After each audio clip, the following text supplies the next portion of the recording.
Even though I have decades of experience and expertise in diversity, equity, and inclusion, I'm actually doing less of that work now. And the main reason is that integrity is my highest personal and professional value, and it's very important to me that I be a good steward of my clients' resources, both talent as well as budget, and also that I am contributing solutions that work.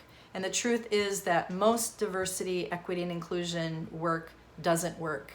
And specifically, I'm talking about training programs. Why do most diversity and inclusion initiatives and training, including unconscious bias training, not work? Let's think of it this way. Could you imagine going to a doctor and saying, "Doc, I need to take warfarin."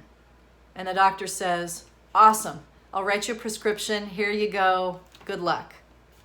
Absolutely not.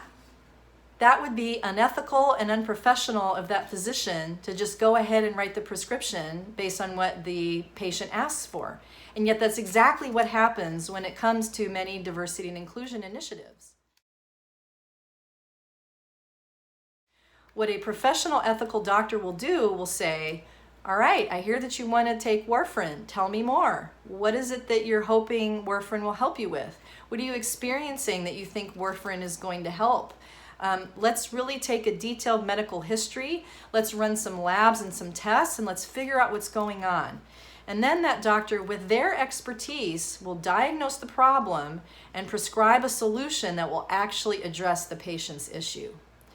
That is what works. Unfortunately, many diversity and inclusion practitioners with good intentions don't act like the first doctor and not the second. So what ends up happening is that training gets rolled out, diversity councils get set up, but the organization has no clue about what the real problem is that they have to solve. Diversity and inclusion is not a one-size-fits-all. It's not a let's hire a bunch of black and brown people or let's make sure we promote more women. That's old school thinking. It's not always doable and it's not always helpful. What needs to happen is that, and also training only solves the problem if lack of knowledge and awareness is the issue. Most times that's not the issue.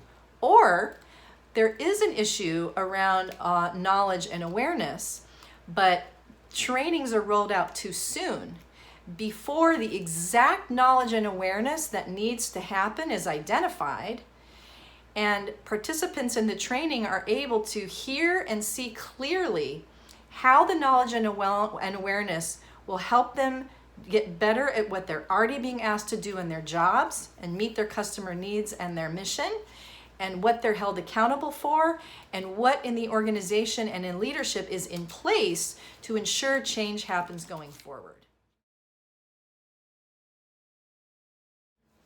So diagnosis is not usually done, but what also happens is that the issue is leadership, the issue is culture, the issue are systems and processes, and norms and culture, not individual behaviors. And systems and processes and norms and culture are dictated by a number of different things that cannot be addressed with a training program. The solution I'm offering is the equity evaluation. The goal of diversity and inclusion is really equity, is shared power.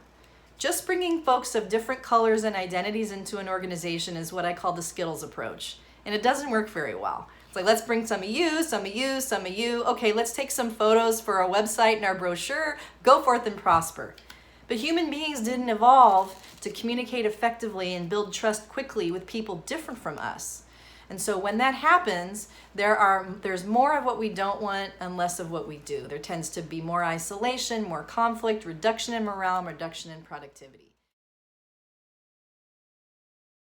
The equity evaluation really takes a deep dive into where are you as an organization. It's a comprehensive analysis, including interviews, including review of collateral, including a site visit in terms of looking at communication. It's really a deep dive in looking at your culture, your systems, your processes, and your norms to figure out What are your strengths? What are you already doing that's working well, it's creating equity? And if there are things that are happening by accident instead of on purpose, how do we hardwire those? And how do we keep doing what works as we address the gaps? Secondly, what are our particular areas of opportunity as an organization? What are the strategic demographics that we need to go after? Maybe it's not women, maybe it's not African Americans, maybe it's millennials, maybe it's people that are neurodiverse.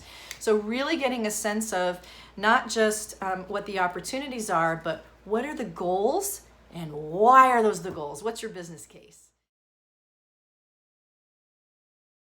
And then an action plan for equity. So really receiving from a person with the expertise.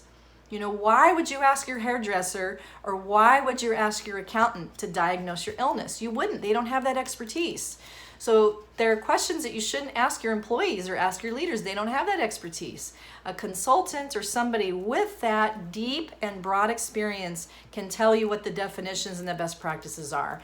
And so bringing that person in to help you identify, here are the specific actions that can bridge where you are with where you want to be, or the disconnect between your good intentions and your positive impact, with a very detailed, prioritized, action-oriented plan and matrix to help you figure out what exactly are we going to do, by when, who's accountable, what's the ROI, how are we going to know that we've moved the needle.